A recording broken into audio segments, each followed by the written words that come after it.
नमस्कार दोस्तों, आज हम रिलायंस पर बात करेंगे। इसको लेकर के काफ़ी ज़्यादा चर्चा में है। रिलायंस का जो स्ट्रेटजी है, रिलायंस इतने बड़ा नाम है अपने आप में, इतनी बड़ी ऑर्गेनाइजेशन है, कंपनी है ये। तो इसके जो रीस्ट्रक्चरिंग की जो बात की जा रही है और बिल्कुल शीर्ष स्तर पर की जा रही है, मुकेश अंबानी के द्वारा की जा रही है।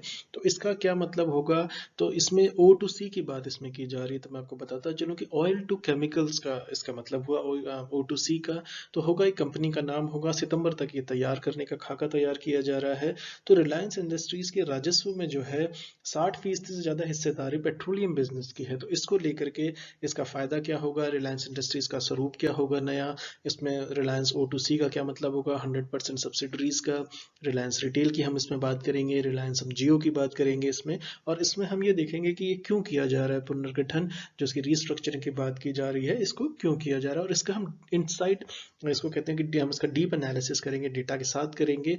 और रिलायंस की जो शेयर होल्डिंग है, इससे स्ट्रक्चर में नहीं होगा बदलाव। ये इसकी एक महत्वपूर्ण फाइंडिंग है, एक तरीके की हाईलाइट है ये इसकी। और इस कदम से जो लॉन्ग टर्म के लिए निवेशकों के लिए एक तरीके से वेल्थ बनने का रास्ता आसान होगा या सुगम होगा, इसकी हम फिजिबिलिटी पे एनालिसिस करेंगे। तो इन तमाम बातों को हम एक एक करके लेंगे।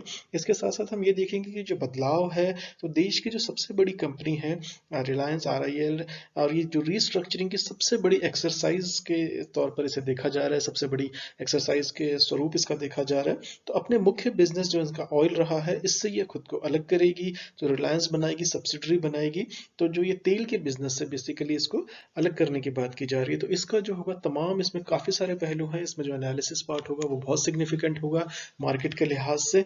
और ये खास करके आपको ये समझना होगा कि इंडिया का जो कॉरपोरेट सेक्टर है, ये किस दिशा में सोच रहा है। भारत में जिस तरीके से प्राइवेटाइजेशन की बात की जा रही है, और निर्मला सीतारमण इसको कह चुकी हैं, नीति आयोग इसको कह चुका है, प्रधानमंत्री से कई मरतबा कह चुके हैं, RBI की तरफ से ये कहा जा, बिल्कुल टॉप लेवल पे ये कहा जा रहा है कि जिस तरीके से आने वाला होगा, जो वक्त आएगा, जो न्यू इंडिया की जो संकल्पना होगी, उसमें जो प्राइवेट का आधार होगा, प्राइवेट का जो निवेश होगा, उसको इंकरेजमेंट होगा, उसकी भूमिका। और रिलायंस क्योंकि इतना बड़ा नाम अपने आप में है, तो इसका लेकर के कॉर्पोरेट का जो एक इंसाइट है इंडिया को आगे किस तरीके से देखने का, हम उस पर विस्तृत बात करेंगे इसमें। तो बेसिकली जो IRL के पुनर्गठन से जो मदद मिलेगी, उसका क्या होगा ये कदम, कि इसका एक तरीके से ये तार का क्यों कदम कहा जा रहा है इसको। और कंपनी जो है ये O2C बदलाव में नई सहायक इकाई को पुनर्गठित करने की इन्होंने जो घोषणा की है, उसको ये कैसे अपनाएंगे, उसका एक रोड मैप जो होगा, हम उस पर बात करेंगे।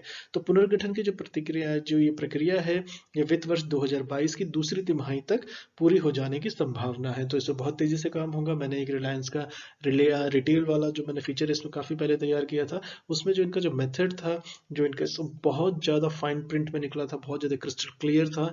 ये बिल्कुल इनको मार्केट कैसे लेना है, कैसे लेना है, उसकी बिल्कुल पुख्ता तैयारी के साथ रिलायंस आता है, इसका ट्रैक रिकॉर्ड रहा है। तो हम इस पर बात करेंगे और इसके एनालिसिस पे हमारी इसकी खास तवज्जो होगी। तो अगर हम इसको शुरू से शुरू करें, तो हम ये देखते हैं कि रिलायंस इंडस्ट्रीज ने अपने जो है ऑयल टू केमिकल यानी कि O2C कारोबार को ग्रुप से अलग करने और इसके लिए एक पूर्ण स्वामित्व वाली नई सब्सिडरी बनाने की घोषणा की है। तो ये एक तरीके की मेन हाईलाइट है, इसका हमें एनालिसिस पे इस पे गौर करना है। तो वित्त वर्ष जो है 2021-22 की जो दूसरी तिमाही है, यानी कि आने वाले सितंबर तक, तो ये नई कंपनी जो है ये स्थापित कर ली जाएगी। यानी कि इस पर बहुत तेजी से पहले ही तैयार काम हो चुका है। तो हम उसकी फिजिबिलिटी देखेंगे। तो नई कंपनी का जो नाम होगा वो रिलायंस O2C लिमिटेड होगा। तो ये एक महत्वपूर्ण फाइंडिंग है, रिलायंस O2C लिमिटेड होगा। तो रिलायंस की ओर से जो ये शेयर बाजार को दी गई सूचना जो है, ये जो सूचना है ये रिलायंस की तरफ से शेयर बाजार को दी गई है। उसमें जो कहा गया है वो बताते हैं कि जो नई कंपनी में पेट्रोकेमिकल, गैस, फ्यूल रिटेलिंग जैसे कारोबार शामिल होंगे। तो जो रिलायंस O2C करके जो कंपनी आएगी, इन्होंने जिस तरीके से शेयर बाजार को इन्होंने जो सूचना दी है, उसमें जो नई कंपनी होगी उसमें पेट्रोकेमिकल, गैस, फ्यूल रिटेलिंग जैसे कारोबार शामिल होंगे। तो रिलायंस जो है नई सब्सिडरी को $2,500 यानी करीब करीब, अगर आप इसे आज के रेट पे इसको अगर आप इसको कन्वर्ट करें, तो ये 1,82,000 करोड़ के आसपास का ये लोन देगी। तो जो है नई सब्सिडरी को, यानी कि 2,500 करोड़ का जो डॉलर का इसका जो लोन मिलेगा, तो इस रकम से सब्सिडरी रिलायंस जो होगी का O2C कारोबार खरीदेगी। तो रिलायंस इंडस्ट्री के राजस्व में जो है O2C की जो है 60% से ज़्यादा की हिस्सेदारी रही है। लेकिन अब कंपनी टेक्नोलॉजी और रिटेल बिजनेस पर अधिक ध्यान दे रही है। तो ये इसकी एक और महत्वपूर्ण फाइंडिंग है, यानी कि ये अपना रिटेल में और जिस तरीके का टेलीकॉम पे ये जा रहे हैं जिस तरीके से, उस पर ये और ज़्यादा ध्यान देंगे। तो इसको इसमें बेसिकली हुआ क्या है कि जो रिलायंस के ही मुताबिक जो है इस पुनर्गठन के लिए सेबी से पहले ही अनुमति मिल चुकी है, यानी कि सेबी ने इसको पहले ही अलाउ कर दिया था आरआईएल को। तो ये जो है तो एक तरीके का डीमर्जर के तौर पर इसे देखा जा रहा है मार्केट्स के अंदर। तो डीमर्जर की जो इस रूपरेखा पर रिलायंस ने अपने जो इसके शेयर धारक हैं, जो इन्वेस्टर्स हैं और जो ऋणदाताओं हैं जिनसे इनसे मंजूरी मांगी है। तो ये जो है ये टेक्निकल पहलू हैं इसके। जब आप आंसर्स लिखते हैं तो आपको इन टेक्निकल पहलुओं पे अपने को फाइन प्रिंट लेना होगा, इसको शामिल करना होगा फैक्ट के साथ, आपको डेटा के साथ, तब जाके आपके एनालिटिकल जो आंसर्स होंगे उसमें एक वजन आएगा। इसके बाद जो है कि क्यों किया जा रहा है पुनर्गठन, हम एनालिसिस में भी आएंगे, बस मैं आपको थोड़ा सा एक जरा इसको कैनवस ड्रॉ कर रहा हूँ। तो इसके बाद है कि क्यों किया जा रहा है ये पुनर्गठन। तो रिलायंस को एक तरीके से जो सऊदी के अमारको जैसी वैश्विक ऑयल निवेशक को आकर्षित करने में मदद मिलेगी, ये इसका पहला रीजन के तौर पे देखा जा रहा है।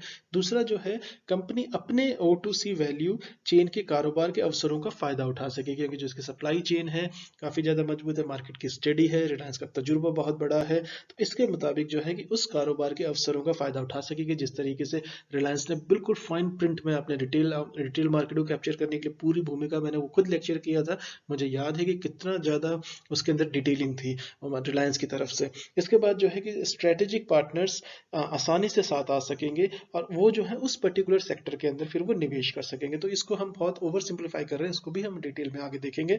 तो रिलायंस के जो शेयर होल्डिंग स्ट्रक्चरिंग में जो है कोई बदलाव नहीं होगा, ये इसकी एक और महत्वपूर्ण फाइंडिंग है। तो O2C बिजनेस जो होगा, इसके जो पुनर्गठन से कंपनी के शेयर होल्डिंग के जो रीस्ट्रक्चर में कोई बदलाव नहीं आने वाला है। इसके बाद जो होगा शेयर होल्डिंग का जो पैटर्न होगा पहले की तरह ही बना रहेगा, ये एक और इसकी इंपॉर्टेंट फाइंडिंग है। इसके बाद जो होगा कंपनी है, इसके जो प्रमोटर ग्रुप है उसकी जो हिस्सेदारी होगी यहाँ पर ये 49.14 होगी। इस पे आप ख्याल कीजिए, इस डेटा पे 49.14% होगी। तो घरेलू आम निवेशकों की हिस्सेदारी जो है, जो घरेलू है, जो डोमेस्टिक है, आम निवेशकों की हिस्सेदारी जो होगी 12.54% होगी, यानी 13% से जरा सी कम।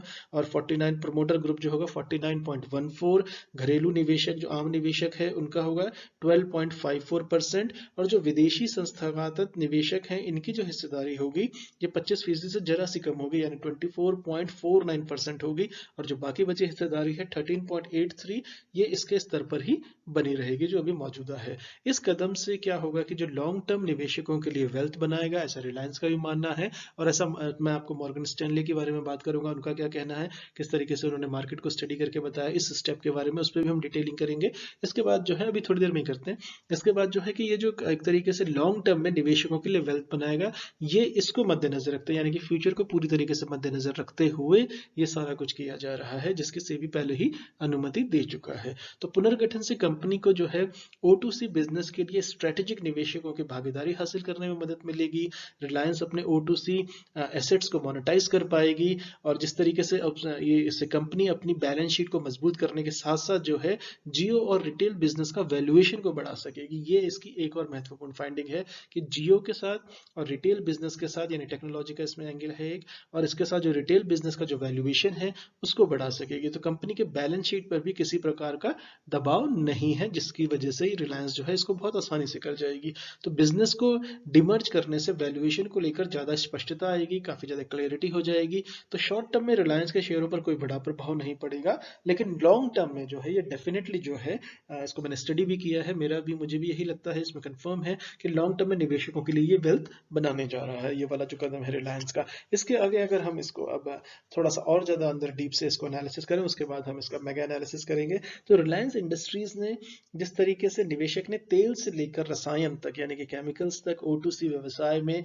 जो RIL की जो 100% स्वामित्व वाली सहायक इकाई को तब्दील करने का जो प्रस्ताव है, काफी हद तक बेफिक्र थे, क्योंकि ज्यादातर निवेशक जो हैं इस कदम को पहले से ही एक अनुमान था, यानी मार्केट से इसको एक्सपेक्ट कर रहा था।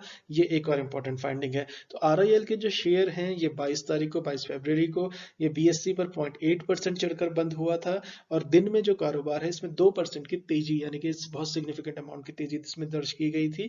तो इसको जिस तरीके जब ये अनाउंसमेंट हुई, इसके बाद एक तरीके से मार्केट में लेकर के इसको एक नया उत्साह आया, एक नई ऊर्जा एवं शुद्ध पदार्थ व्यवसाय पर जो है RIL का ध्यान बरकरार रखने से धीरे धीरे क्या होगा कि O2C जो है वर्टिकल के लिए परिदृश्य में सुधार लाने के भविष्य में इस शेयर को मजबूती मिल सकती है। तो ये मार्केट्स का सोचना है और ये काफी हद तक सही है। तो इसके बाद जो है कि जैसे हम 22 फरवरी की अगर हम बात कर रहे थे इसमें, तो 22 फरवरी को जब RIL ने कहा कि उसने O2C व्यवसाय में नई सहायक इकाई का पुनर्गठन यानी रीस्ट्रक्चरिंग करने की प्रक्रिया को शुरू कर दिया है और इसे वित्त वर्ष की दूसरी तिमाही तक यानी सितंबर तक जो है, सितंबर 2022 की जो है वित्त वर्ष फाइनेंशियल ईयर 22 की इसमें दूसरी तिमाही तक इसे पूरा किए जाने की संभावना है। तो प्रस्ताव जो है जो उस पर हमारी बहुत दिलचस्पी है।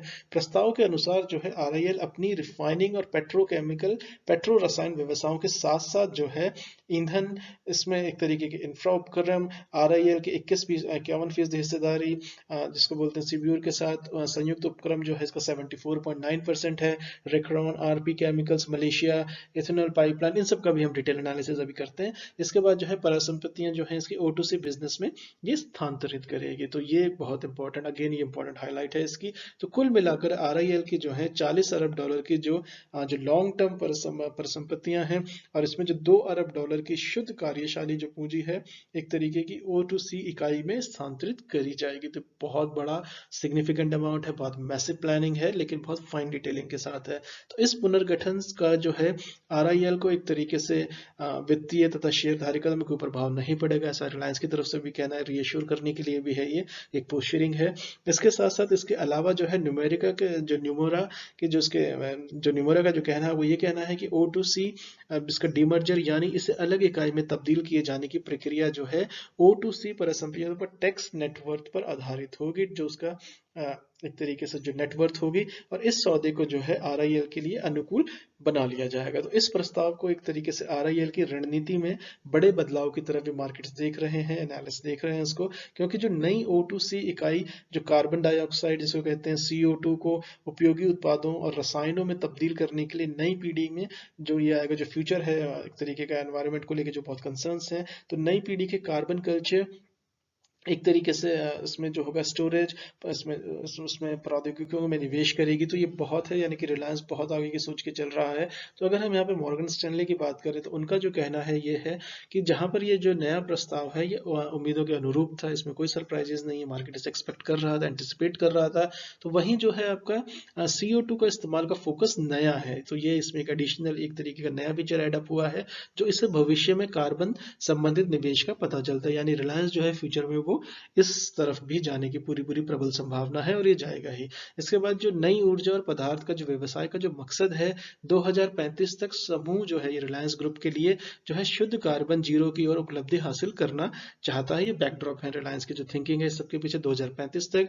और साथ ही जो होगा कार्बन कैप्चर के तथा इसमें जो हाइड्रोजन उत्पादन प्रौद्योगिकियों पर ध्यान केंद्रित करने के लिए O2C इकाइयों के साथ इसे काम करना होगा। तो ये सारी जो बातें हैं, तो इससे होगा क्या कि जो अलग इकाई बनाने से क्या होगा, बैटरी, हाइड्रोजन, अक्षय ऊर्जा, कार्बन कल्चर, इन कंपनियों के अंदर जो नई ऊर्जा एवं जो मटेरियल की जो योजनाएं हैं इसमें भी तेजी आएंगी। तो यानी कि देखिए कितना स्ट्रेटेजिक शिफ्ट है और किस तरीके से बिल्कुल फाइन डिटेलिंग के साथ है। तो मॉर्गन स्टैनले का ही आगे मानना यह है कि जो नई ऊर्जा में जो अक्षय ऊर्जा का जो बाजार है वो करीब करीब $50 अरब से ज्यादा का है। तो रिलायंस जो है उस वाले मार्केट को देखना चाहता है। एक तरफ वो फ्यूचर में आपका रिटेल को जा रहा है, एक तरफ आपका जियो में जा रहा है, टेलीकॉम में जा रहा है, और इसी तरीके से ये जो बाजार है आपका अक्षय ऊर्जा की तरफ, इसको केंद्र में रखते हुए ये सारा कुछ किया जा रहा है। ऐसा मॉर्गन स्टैनले का बहुत अच्छे से मानना है और ये मार्केट इसको समझ भी रहा है। इसके बाद जो है कि अलग इकाई बनने से जो स्वच्छ एनर्जी यानी जो क्लीन एनर्जी की जो बात की जाती है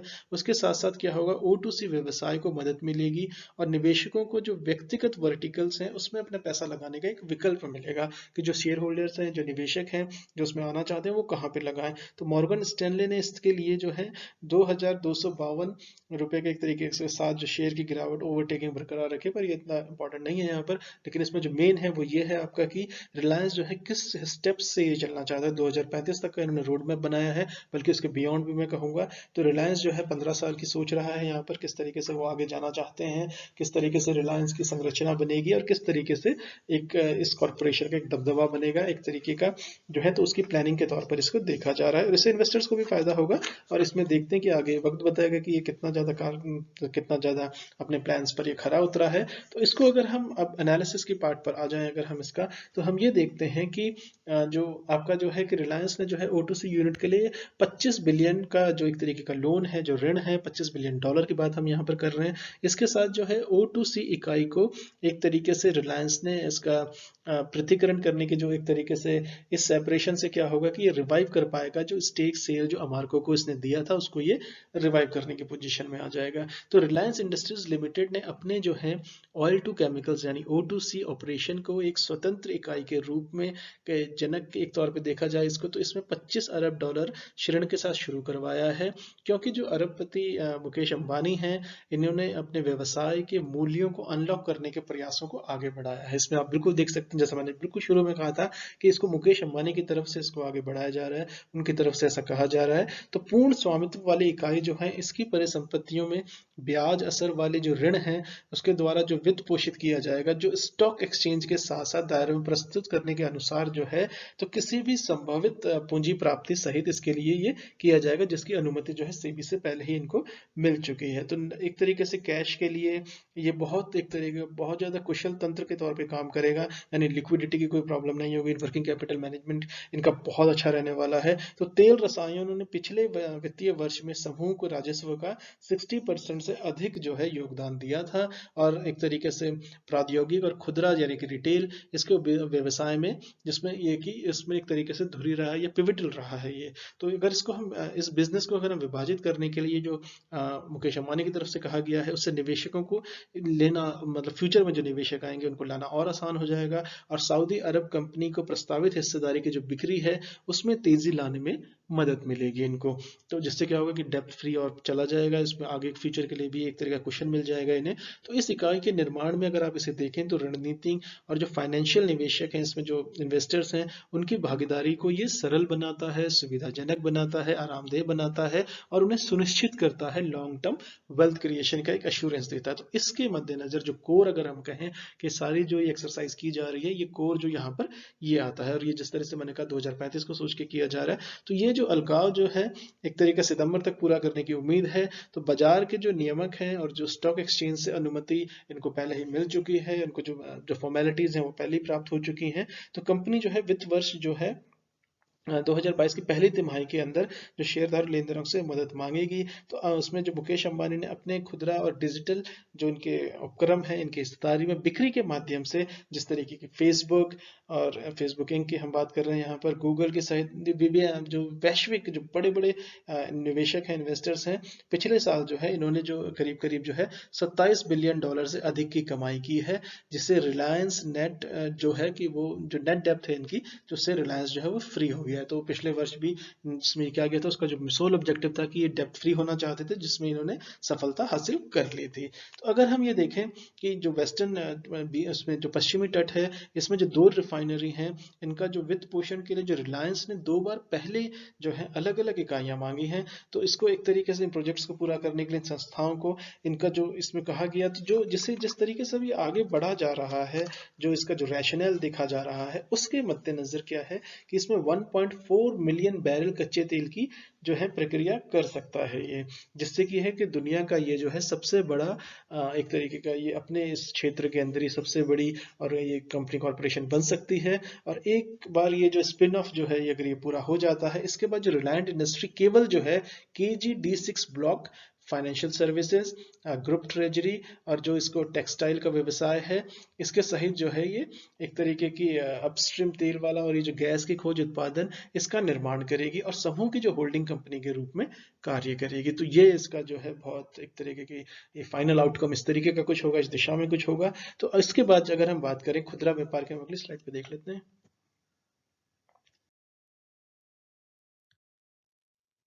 इसके बाद जो हम अगर बात करें कि जिस तरीके से खुदरा व्यापार की यानी कि रिटेल की बात की जा रही है, और जिस तरीके से जो रिलायंस का जो रिटेल वेंचर्स है इसमें जो आयोजित किया जाता है, उसके उसमें जो होगा कि आपका जो दूर संचार है यानी कि टेलीकॉम है, और जो डिजिटल उपक्रम को लेकर जियो प्लेटफॉर्म के अंदर इसको निहित किया गया है। तो जिससे क्या है कि रिलायंस का जो रिटेल है RIL का 85.1% और जियो प्लेटफॉर्म को ये जो है 67.3% हिस्सा रखता है। तो ये अगेन अपने आप में एक बहुत सब्सटेंशियल फिगर है। और इसके बाद जो है बाकी इसे वैश्विक निवेशकों ने जो 2 लाख करोड़ में इसको एक तरीके से बेचा था। तो RIL जो है ये जिसको कहते हैं कि मैं आपको इसकी सब्सिडरी का बता रहा था, रिलायंस रिटेल का 85.1% सब्सिडरी, रिलायंस जियो का 67.3। तो बाकी इसमें जो वैश्विक निवेशकों ने इसे 2 लाख करोड़ रुपए एक तरीके से इसमें बेचा गया था। तो RIL जो है आपका O2C सहायक के लिए 25 वर्ष के लिए फ्लोटिंग ब्याज दर पर ये जो है आपका $25 बिलियन का जो है ऋण प्रदान करेगा। तो ये एक इम्पॉर्टेंट इसकी बहुत इम्पॉर्टेंट बहुत ज़्यादा क्रूशियल फाइंडिंग है। तो जो इसकी सब्सिडरीज होंगी इनके पास जो है लगभग जो है $42 बिलियन की संपत्ति, यानी कि अगर इसे देखा जाए तो संपत्ति का जो है ओवरऑल का जो होगा ये 28% के करीब निकल करके आएगा। तो इसको इस तरीके से देखा जाए तो ये बहुत मैसिव फिगर है। तो अगस्त की अगर हम इसमें बात करें कि जिस तरीके से अगस्त की ये जो बात करी जा रही थी इसमें, तो रिटेल बिजनेस के अंदर तो इसने फेसबुक, गूगल और उसमें KKR जैसे रणनीति जो स्ट्रेटेजिक पार्टनर्स हैं, फाइनेंशियल इन्वेस्टर्स हैं, इसको शामिल करके आगे बढ़कर जो है जिस तरीके से टेलीकॉम में एक तरीके से अब ये जो है इसको भी ऋणमुक्त बनाने के लिए, और जियो के जो है जिसको कहते हैं कि इनके ऊपर जो एक तरीके का जो ऋण है वो आपका 1.08 का अपस्ट्रीम जियो का डेप्थ है, इसको ये टेलीकॉम वेंचर को जो है ये अपने डेप्थ फ्री बनाने की दिशा में आगे बढ़ जाएंगे। तो दिसंबर 2020 तक जो है RIL का जो एक तरीके से इसका जो ग्रॉस डेप्थ थी वो आपकी 2,57,000 करोड़ रुपए की थी। इसके बाद जो है ये जो OL एसेट की एक तरीके से नया आम पे चला जाएगा, और इसके अंदर भले ही जो होगा तो इसके बाद होगा क्या कि इसमें जिस तरीके से जो O2C की जो यूनिट होगी इसमें जो हाउस के अंदर जो फर्म्स होंगी जैसे सिंगापुर या UK की बेस्ड जो ऑयल ट्रेडिंग सब्सिडरीज हैं, जो मार्केटिंग सब्सिडरीज हैं, जो रिलायंस इंडस्ट्री का यूरोग्वे पेट्रोनिकोमिका करके हमें स्पेलिंग बोल देता हूँ PETROQUIMICA एक ऐसे करके ये है, ये यूरोग्वे के, ये क्वेश्चन पूछा भी जा सकता है या अगर आएगा तो इसको लिखा जा सकता है। तो इसके अलावा जो है इसके में गुजरात में RIL जो गुजरात में जामनगर में 68.2 मिलियन टन प्रति वर्ष की संयुक्त क्षमता की इसमें बात की जाती है। हम इसको इसमें देख लेते हैं, जैसे इसका स्टोरिक का हो गया, इसके बाद जो डेटा एनालिसिस हम इस वक्त कर रहे हैं इसका, तो कंपनी के एक्चुअल जो एडिशन है हमने इस पे बात की है।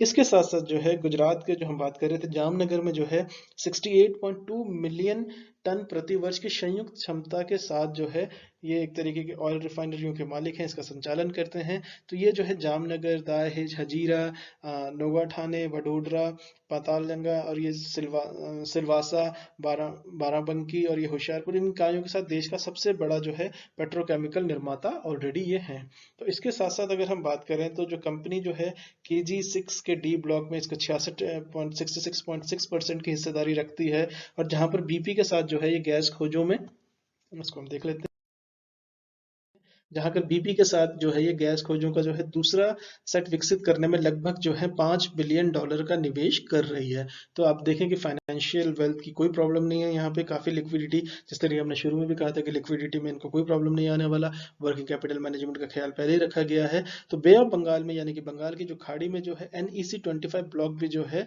इसमें भी इनकी जो समान हिस्सेदारी है, और MP के अंदर जो है 2 CBM ब्लॉक जो है संचालित करता है।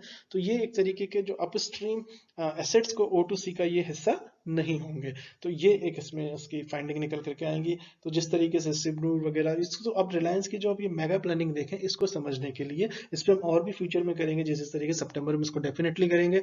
इसके बाद जो है कि इसके अंदर आप ये देखें कि रिलायंस का जो एक तरीके से ये सारा जो किया जा रहा है फंड्स का, अगर आप बहुत इसको सिंप्लीफाइड करें तो डेप्थ, ये डेप्थ को अपनी हटाना चाहते हैं, बिना डेप्थ फ्री ऑर्गेनाइजेशन बनना चाहते हैं। इसके बाद जो इसको पुनर्गठन का इसका जो फायदा होगा, इसको एक इंटरनेशनल फोरम पे इसको एक तरीके की सबसे बड़ी लीडरशिप मिलने की दिशा में ये बढ़ जाएंगे।